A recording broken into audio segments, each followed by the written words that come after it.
Good Friday morning. I don't know about you, but I'm glad it's Friday. I'm glad the weekend's going to be here pretty soon and that we can enjoy a little bit of time off. Over the last several days, we've been talking about relationships and not neglecting relationships, but spending time with your family and your friends, but most importantly, spending time with the Lord and keeping those relationships strong and making the most out of them. But what happens when a relationship is strained? What happens when one does something and that hurts the other one, offends the other one? How do we restore that relationship? But in order to restore that relationship, we need to restore it the way that God has called us to restore it. We need to follow God's word. We find down in Matthew chapter 18 and verse 15, if your brother sins against you, go and tell him his fault between you and him alone. If he listens to you, you have gained your brother. Now I want to stop there. It says, go tell him. In other words, go to him alone.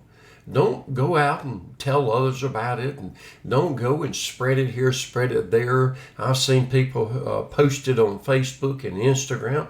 That's not what we're called to do. If your brother offends you, if your brother sins against you, you go sit down and you say, you've hurt me, you've offended me, and you get it right between you and that person.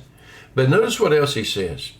But if he does not listen, take one or two others along with you, that every charge may be established by the evidence of two or three witnesses. If he refuses to listen to them, tell it to the church. But if he refuses to listen even to the church, let him to be you as a Gentile and a tax collector.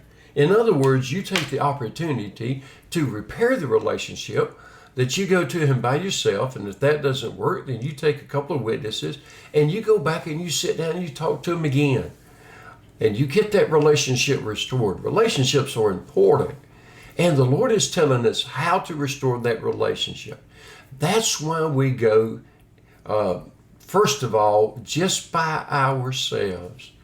So we don't embarrass the other person. We don't put the other person on the spot. But we can go and we sit down and honestly say, I want you to know you've hurt my feelings. You've hurt me. You offended me. And I want us to be able to get this right. And you give the person an opportunity to apologize or to explain themselves. But let's do biblically what God calls us to do is whenever somebody wrongs us, let's go to them and say, hey, you hurt me. Give them an opportunity to explain or give them an opportunity to apologize. Let's keep our relationships healthy. I hope you have a wonderful day, and I'll see you tomorrow.